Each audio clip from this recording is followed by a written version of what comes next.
The Shin Show. Today's guest, Director Jayil Park. All right, next Yeah. question from the fans move on. is, the whole team must have gone through a long research process before reaching the members. How did you determine which topics would be covered so as not to fall back on something that had already been covered by the members in songs or interviews? Well, it wasn't about, I mean, that's why we didn't want to do the behind the scenes and a concert style of documentary, because we didn't want to do the same thing or like rehash what's been done before. In the same way, when it comes to their stories in their past, we didn't like worry about repeating what fans already knew. What we cared about more is, even if we delve into some aspects of their personal history that fans were already aware of, our goal was to get deeper into that or add details that they didn't know, prior. And I think many of the members were excited sharing more details of their past, because some of them wanted to get a chance to clarify or dispel like rumors. So I think sharing details about their past and getting more detail about it and getting more in depth about it was the goal. This question is, did you try to cater to fans' expectation or preference? Like putting something the fans might like or notice, placing yourself in their point of view? Or did you focus on the general audience or your own ideals? Wow, these questions are good. Yeah. Were you ever worried about fans' response? And do you think non-fans will still be able to enjoy the series? Wow, that's whoever. Yeah, I really like this question. It's layered questions, but I think That's a really good question. Yeah. Well, it changed throughout, because in the beginning it was about, I want to make a documentary, and this is what I try to convince Mystic and Disney. I said, let's try to make a good documentary that doesn't only cater to the fans, but caters to the general audience. That's how we started. That we want to make a documentary that's entertaining. So that's why we didn't want to do the conventional concert documentary, because a concert documentary could turn out to be too much of like promotional or behind the scenes type of thing. It's still entertaining, but what we wanted to do was tell stories about these members and have new fans, maybe cater to a general audience that isn't a fan of K-pop. They can watch this documentary and still be entertained. But the thing was, I realized that if we cater to NCT 127 fans, like to the utmost degree, it would end up being a documentary that caters to the general audience anyway, because I think what the fans want is something special. It's neo-culture technology, right? So something new and something that only NCT 127 can do, show elements of their personality and their talent that maybe the general audience is unaware of. So in the end, we realized the answer is the same.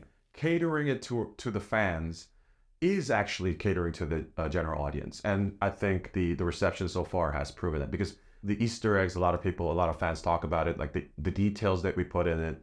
I'm pretty sure fans know that we really care, Are there any Easter eggs you missed that you can share with us? I mean, that's why it's called Easter eggs. You got to find them. You got to find them. It's not... But I'll say this. I did check online to see if people were finding Easter eggs. There's so much left over. And there are some Easter eggs, if people found, it would go viral. If someone found and had the receipts, it would go viral. And I was surprised that people didn't find it yet. Actually, that's a lie. Someone did find it, but people weren't taking it seriously. Yeah, I mean, there's so many Easter eggs. Yeah, I mean, there are so many Easter eggs that we put in there. Unfortunately, were cut out. It's something that we just can't control. Yeah, but I think we were so excited about the Easter eggs because it's another thing that the fans can go back and watch and learn, like what we were trying to do and what message we're trying to send. The amount of Easter eggs that are in there. Well, of course, there's the hidden light stick in every episode, in the animation and the performances. That's easy. But the other ones that people are noticing is like in Utah's performance on the train, all those ads weren't there. All of those were created by us. So I guess I'm revealing one Easter egg, which is pay attention to the ads on the subway. Yeah, right? Exactly. Especially during the dance, because there's a whole bunch of ads there. I think because it is quite a bit of, maybe it's really hard for them to read what it is, but I think it's there. Yeah. It's there. We took time to make those details there, put the details there. So Some fans were saying, oh, it would have been great if they had this in there. Maybe we do have it in there, just haven't found it yet. yeah, exactly. You know what I mean? The fan question is, I want to ask, this is a story about a past life that is private and has never even been told by the members themselves. So how did the director and members agree to tell the story in the first place? And how do the members feel after knowing this?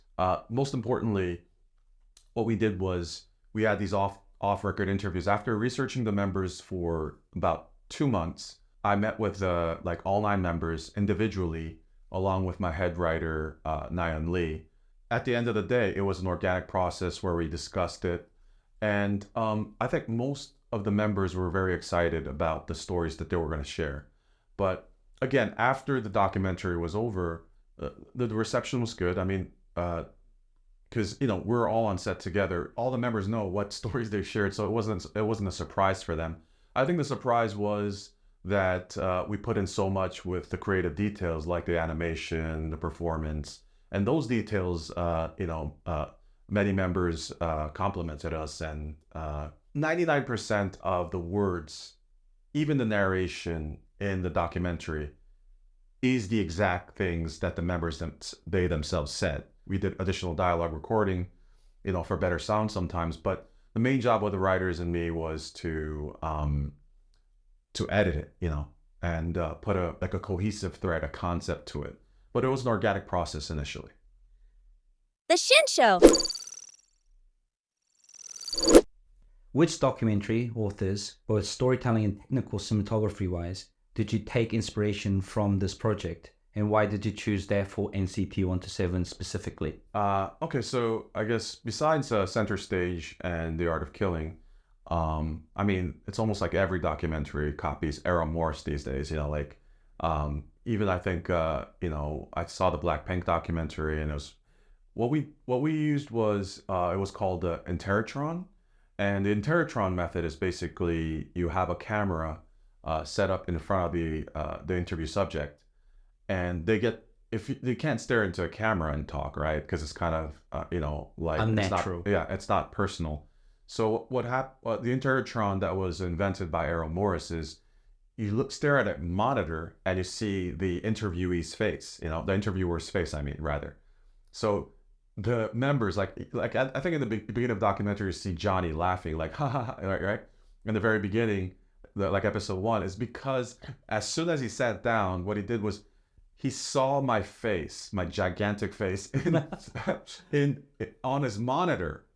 And he's like, oh, I'm just staring at a monitor? And the thing is, that monitor that shows my face, behind the monitor, inside the monitor, is a camera that's recording Johnny. So all the 9 members were actually staring at my face, like talking impersonally. But the thing was, at the same time, that monitor that's showing my face, behind it is the camera. So we like this setup because it's almost like the members are talking to the fans or the audience. And, it's almost like talking like this, and it's very personal, So we used Errol Morris's Interrotron setup. So when they're telling the story, it's very personal. It's almost like they're talking to the audience directly. And because we, before actually shooting, and we had this personal relationship with them, they were very comfortable, because sometimes, there's a public image and a private life image. Sometimes you don't know if you're going to talk to them like a friend, or you're going to talk to them like they're like a reporter from NME, you don't know. So because we had set it up prior in the off-the-record interviews, when they were on set with dozens of people there, they were still able to be very comfortable. And the Interrotron setup really helped as well. The Shin Show.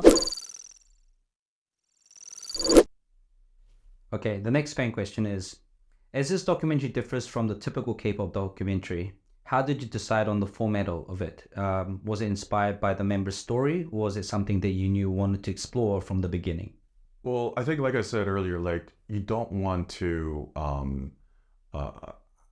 decide on what the documentary is before you even shoot anything. Of course, you're going to have a general plan, but if you want, if you go into a documentary saying, "Oh, I'm going to do this type of documentary," then you're doing a disservice to your subjects and also your subject matter. So initially, like it was a blank slate, throughout the process, you want to be creative later. But after the stories, it was after hearing their stories that we want to put in like animation and theater and stuff like that. I mean, of course, in the back of my mind, I thought if they're going to tell these stories, it would be great to put in a variety of different mediums. So yeah, I had it in the back of my head, but it wasn't decided. It's not like, oh, I'm going to put animation and all this stuff, so please tell an interesting story to cater to my ideas. No, it should be the opposite. I want to talk about something about the animation. Can you tell me about what you found difficult, or are you glad that you did this? Well, every film's has a new set of problems or repeat problems, but with animation, we definitely, because every story is different, we wanted to find an animator that would be the best at representing that member and that story. And I think my directing team did an amazing job, including you and Nyan, searching for the proper animators to tell that particular story. So yeah, I think initially after we had all the stories together, finding the 9 animators, we were excited about that. It was an arduous process, but luckily all 9 animators were extremely talented. Yeah, I mean, I think we were worried about time and things like that, but Yeah. I didn't really have too much to do with animation, to be honest. It was you and Nyan Lee. I think you guys did a phenomenal job. Yeah, I mean, to that. the animators did a phenomenal job. But the thing is, I just want to say, I want to thank the animators because they had, normally you need three times a longer period to work on what we did. They had like months to work on this, and it's like, usually it's impossible, but I think they work 24/7 to complete the animation. And also, when the editing notes come in, it's really difficult. So like when the powers that be want to take certain things out, animation, it takes like hundreds of hours to do just like a couple of shots, and all of a sudden they have to change it. But everyone was so nice. Yeah, I think it was stressful for everyone, but I think the animators, they did a phenomenal job. But for you as director, I think you guys did a great job as well. Yeah. All right, your first impression about the members. My first impression. Yeah. My first impression was that there was a lot more honest than I had predicted they would be. That like all of them were extremely honest. So that was my general impression, that they were very honest and they were very thoughtful too. At the same time, I think they were able to be honest and thoughtful because, most of the members said when we were asking these off the record interviews, no one had ever asked them that, Yeah. because it's Korean culture. You don't ask them like very personal questions. So, yeah, that was my initial impression. They were thoughtful and honest. I like that story you told me, because we had around 2 hours each for each. Yeah. Yeah. So this is so what happens when you're doing hours of interviews, by the time I finished interviews, I realized that I've been using the bathroom with every single member. Because like we're at SM and it's like the third or second floor, and it's like there's a long corridor to the bathroom, and like there was the head writer there and there's me, and we're drinking because like your mouth gets dry, so we're drinking water, and after like every hour we you gotta pee, so like, and I'm going to the bathroom, I realize like I am peeing next to every member of NCT 127. And at a certain point, I was just like going to the course. Should I just wait outside after, like, give him privacy, like have him pee first and then going? That would be really awkward too. So I started walking very slowly sometimes, like because like, there'll be like a member that walks faster. So I walk slowly. And there was like one interview where I just didn't pee. Like, but the thing is, yeah. But then there was after 2 hours, yeah, I remember like just quietly peeing there. And then thinking like, should I say something? Because it's so quiet in the room, because like that's like the private floor. So I remember like, and there's like, it was weird. There's like 3 stalls. So it's like once I accidentally used the middle stall. So I'm like, no, you can't do that. And because I went in first. I don't know why I did. Maybe I was like, but yeah, I think that was like the interesting experience where I'm peeing next to them. The Shin Show. During the interviews, Yeah. who were the most mood makers? Who were kind of while you were filming them, Oh, like you mean like in the group interviews? or group interviews, or as individually, Everyone. They were like this like fine-tuned machine where like I remember like there's so many stories, but okay, all right. Of course, Johnny's one of the funniest. Like I think Johnny's the funniest to me personally.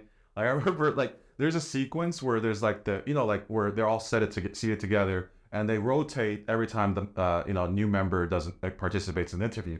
I remember like when we were choreographing that, what time it because it's like the choreography she'll be like 1, 2, 3, 4, and then Johnny, let's say do the 1, 1, 5, 2, 7, 16, 19, like that's what Johnny would do, and he would do consistently, and like try to like make people laugh, and Yeah. we did laugh, and so it was like it wasn't like this like serious vibe, like so Johnny was joking like that, and then there's one scripted line where Taeyong looks back and he says, "Is it my turn?" And then he starts walking, and we did one take of it, and then Taeyong's usually really professional, he's serious about his job, but everyone started making fun of him.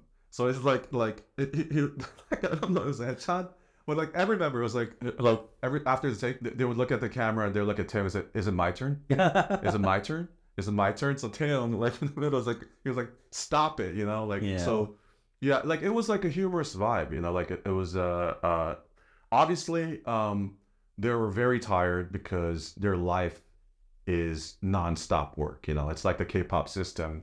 But most of the time they were humorous. I remember and there's Johnny who's like a comedian funny, and then Cheon who's like this awkward weird funny. Yeah. I was looking at the behind the scenes footage, and I noticed Cheon go over to somebody and like put his head like over their shoulders, and the person doesn't even know. And all of a sudden Cheon's like looking at him and is like Cheon starts running backwards, running like behind the set, and he just plops down and just like lays on the ground, and I'm just like, what is he doing?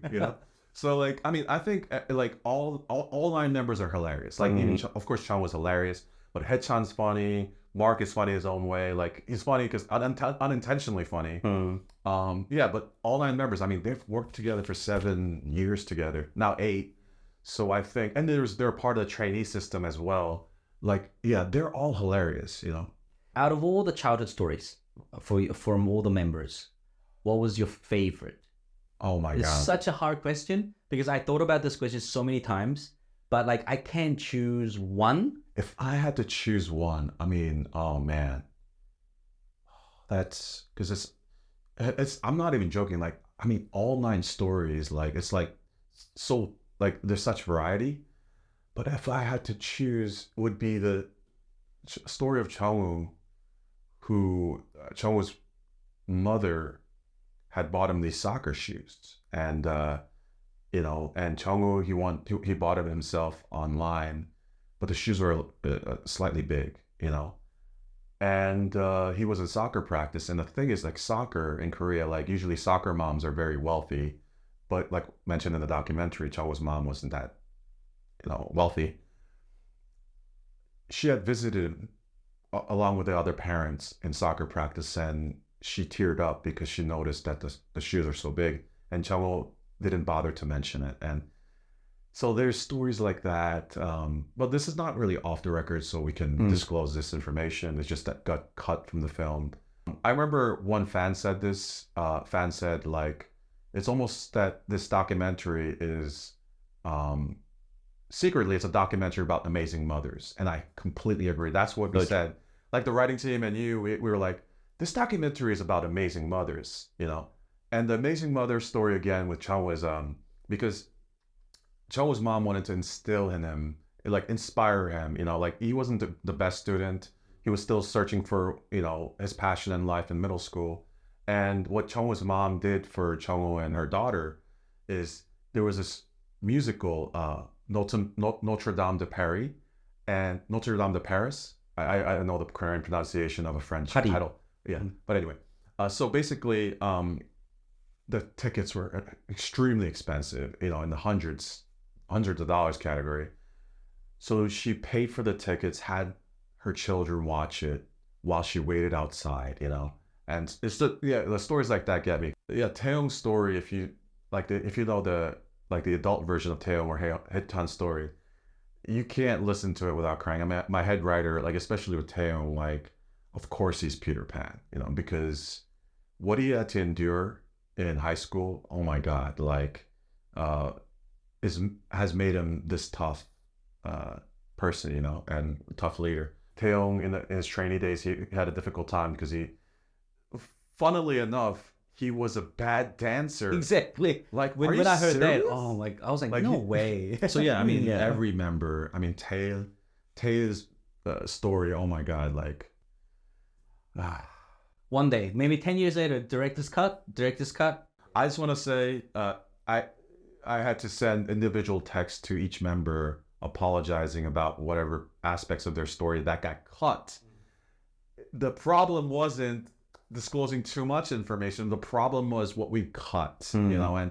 But like I said, it's about this is not a new thing. It's the film industry, and usually you don't get final cuts. So, and you have to appease the distributor. You have to appease also the company that's representing NCT 127, along with the producers and Mystic. So, but Haechan's story, Utah's story, then the training days, like whole animation sequences got cut. Tae's story, the most beautiful part, oh my God, where it connects it with Utah, because there's butterflies even in Tae's story. Yeah. You know what I'm talking about? Yeah. Oh my God, that. Oh man. Oh, and Doyoung, oh my God, I'm so upset about Doyoung's story. The Shin Show.